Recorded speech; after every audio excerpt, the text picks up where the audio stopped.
Welcome student, आज हम class 8 science उसका chapter 7 conservation of plant and animal उसके बारे में डिस्कशन करेंगे। ओके, तो डायरेक्टली हम ये चैप्टर स्टार्ट करते हैं। पहली स्लाइड में उसमें आ रहा है डिफॉरेस्टेशन। तो उसके यहाँ पे डेफिनेशन दी हुई है कि the clearing of the forest and using land for other purpose is called forest deforestation. मतलब कि जब भी कोई फॉरेस्ट को हम क्लियरिंग करते हैं, कट कर देते हैं कोई भी रीज़न के लिए, उसको बोलते हैं डिफॉरेस्टेशन। उसके रीज़न यहाँ पे दिए हुए हैं कि procuring the land for cultivation करने के लिए ज़मीन को। फिर दूसरा है बिल्डिंग हाउसेस एंड फैक्ट्रीज। तीसरा है यहाँ पे using wood as a fuel and making furniture etc। उसकी जो लकड़ियाँ होती है उसमें से फ्यूल के तरह यूज़ करने के लिए या तो फर्नीचर बनाने में लिए। और दूसरा natural cause of deforestation are forest fire and drought.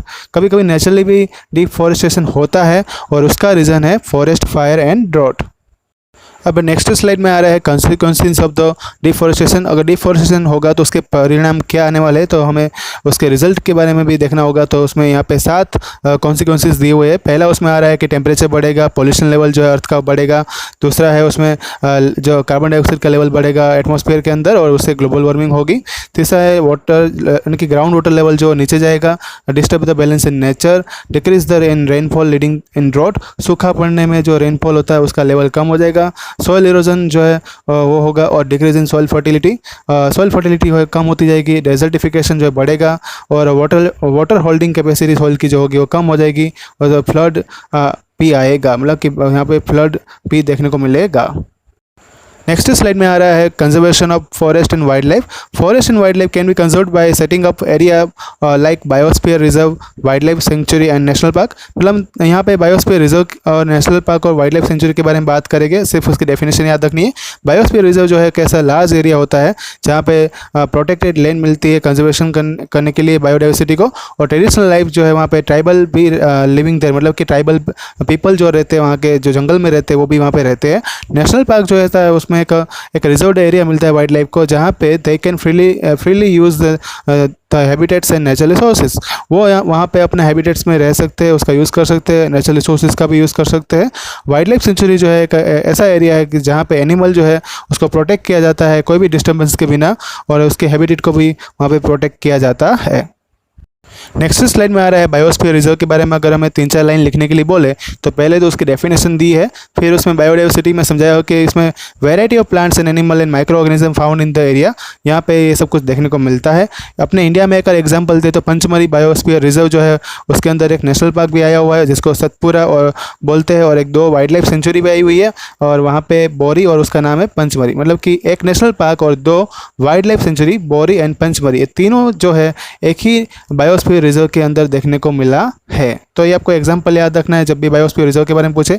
और डेफिनेशन तो हमने ऑलरेडी आगे की स्लाइड में देख ली थी, वही मैंने यहाँ पे लिखी हुई है।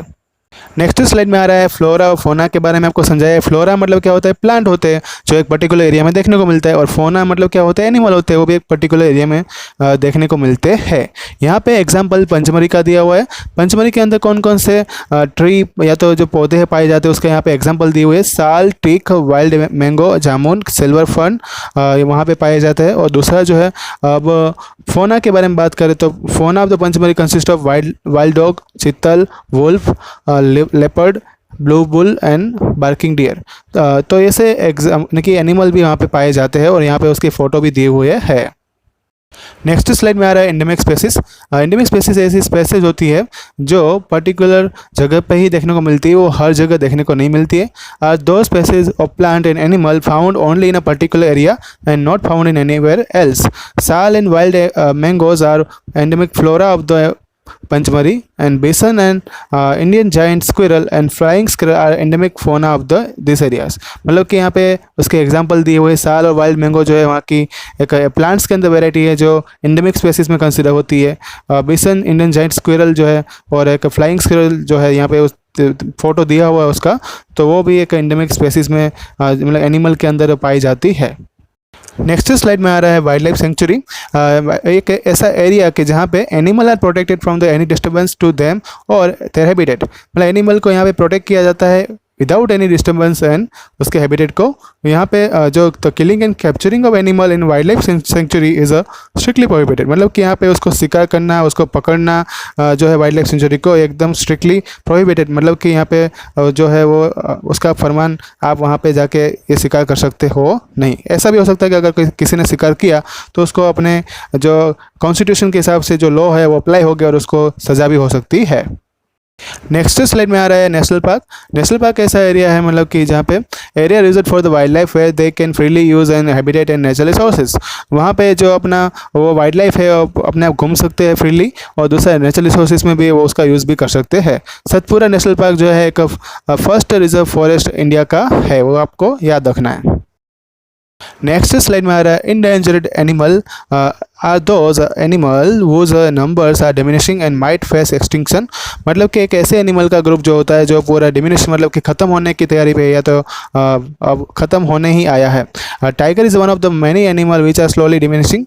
टाइगर भी उसी एनिमल में से एक था जो ख़त्म होने पे आया था। To protect the tigers in our country government launch the project tiger to ensure the survival of tiger population, मतलब कि टाइगर की पॉपुलेशन को बचाने के लिए इंडिया की गवर्नमेंट ने एक प्रोजेक्ट बनाया जिसका नाम प्रोजेक्ट टाइगर रखा गया, और उसी की वजह से अभी टाइगर जो है उसकी पॉपुलेशन जो बढ़ी है। Dinosaur have already become extinct, अभी डायनासोर तो पूरी तरह से एक्सटिंक्ट हो चुका है, मतलब अभी कहीं पे वो पाया जाएगा नहीं। दूसरा रेड डेटा बुक जो है the book which keep the record of the all endangered plant and animals.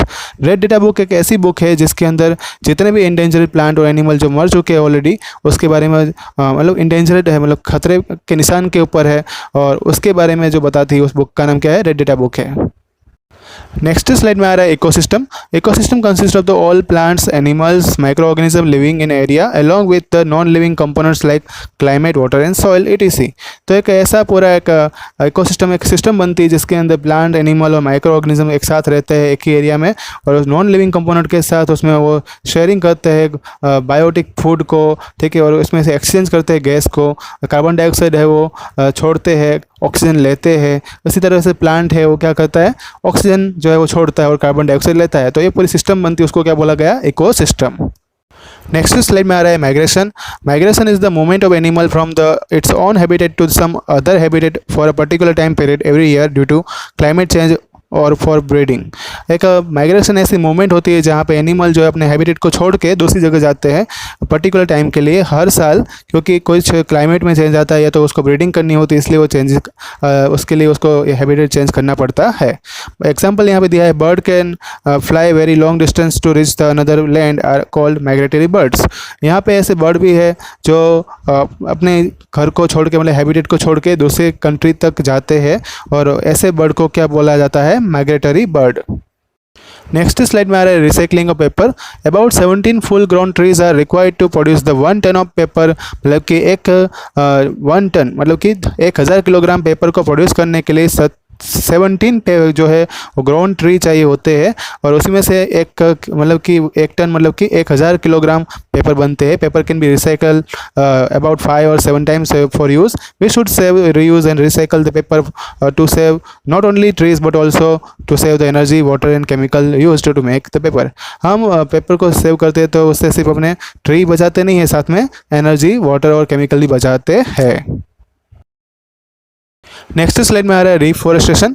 It is a process in which is a restocking of the destroyed forest by planting new trees, मतलब कि हम यहाँ पे जितना भी destroy करते हैं forest को उसको नए पौधे लगा के नए पेड़ को ग्रो करवा के जो है फिर से रिस्टॉक किया जाता है, फिर से उसको सेव किया मतलब कि रीग्रो किया जाता है, उस प्रोसेस को बोलते हैं reforestation. We should plant at least as many tree as we cut, जितने हम ट्री काटते हैं उतने हमें पेड़ जो है लगाने चाहिए। We have already caused a lot of the damage to our forest and if we have to regain our green wealth, reforestation is the only option। अगर हम इसी तरह से जो अपने ग्रीन वेल्थ को रिगेन करते रहेंगे तो रिफॉरेस्टेशन जो है एक ही हमारे पास ऑप्शन है, मतलब कि रिफॉरेस्टेशन करके ही हम फिर से अपना जो जंगल है उसको बचा सकते हैं, फॉरेस्ट। तो ये था आपका चैप्टर 7। अगर इसमें कोई आपको डाउट है तो मुझे यहाँ पे कमेंट बॉक्स में लिखकर बता सकते हो। व्हाट्सएप पर आपको होमवर्क सेंड कर दिया जाएगा। ओके, रिवाइज करते रहना। Thank you all.